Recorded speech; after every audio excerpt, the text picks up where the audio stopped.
C'est avec un sentiment inexprimable de reconnaissance envers Dieu que je m'apprête à publier de nouvelles séries d'audio. Si le fruit d'un labeur est proportionné à ce que labeur a coûté de souffrance, de lutte, de travaux, je suis alors assuré que ces nombreux audios seront une bénédiction pour un très grand nombre d'âmes. Il a une histoire et cette histoire ne sera parfaitement connue que lorsque les audios seront ouverts, écoutés.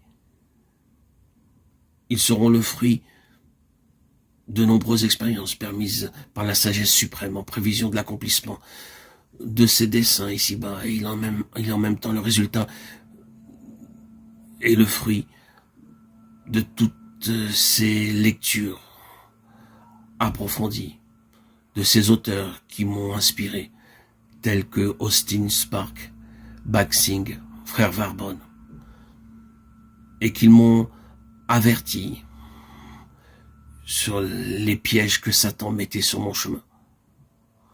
Le flot menaçant des armées du prince des ténèbres qui pouvait entraîner et submerger les plus consacrés, les meilleurs, en contrefaisant l'activité divine.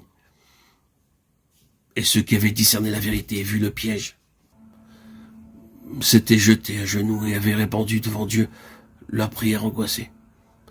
Manifestez, répandez la lumière que vous avez reçue. Telle fut la réponse accordée à leur prière. Telle était leur histoire. S'ils avaient pu prévoir tout ce que ce labeur leur coûterait, les auteurs auraient peut-être reculé devant la tâche.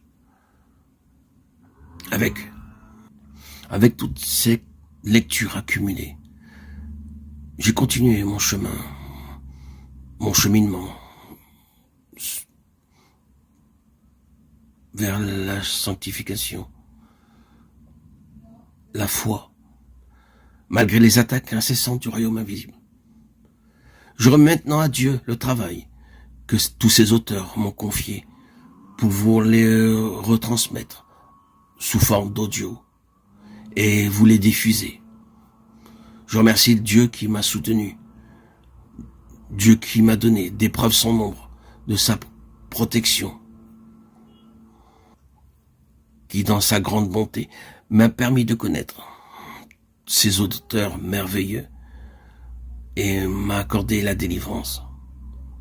Je remercie tous ces frères, tous ces messagers de Christ qui m'ont transporté, inspiré, qui m'ont permis de réaliser mon rêve le plus fou, marcher sur les pas de Christ. Sans doute il est possible que les vérités contenues dans ces audios soient parfaitement comprises de ceux qui ignorent les faits auxquels nous faisons allusion et l'immensité du besoin.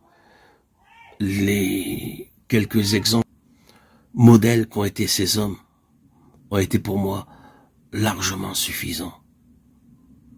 Sans parler de leurs messages qui ont imprégné mon âme, tout mon être, en profondeur.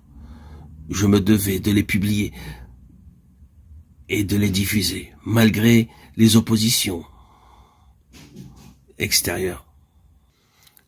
Les diffuser pour moi était collaborer avec ces croyants, ces messagers de Christ, qui ont vécu au XXe siècle. En les diffusant, je pouvais traiter de l'action de Dieu dans l'homme et de ce que l'homme doit faire pour collaborer avec Dieu.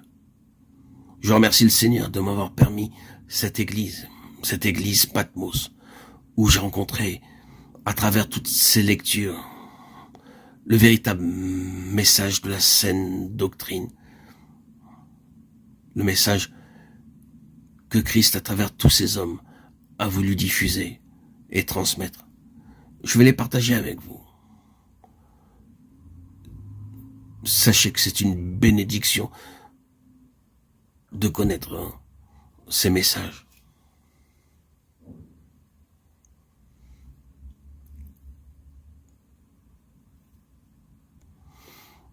Pour les chrétiens à tous les degrés de croissance dans la vie spirituelle, qui s'approprieront simplement ce qui est à leur portée, laissant ce qui les dépasse pour ceux dont les besoins sont plus profonds que les leurs.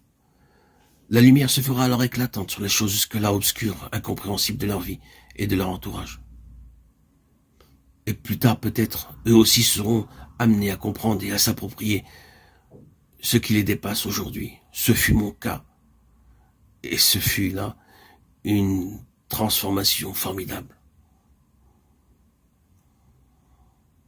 Ainsi, par tous ces fascicules que j'ai lus et relus, provenant de l'église Patmos, j'ai pu mettre en pratique et vivre les vérités exposées. Et j'ai pu expérimenter par la grâce de Dieu cet affranchissement, cette libération de l'esprit, de l'âme et du corps au service de Dieu.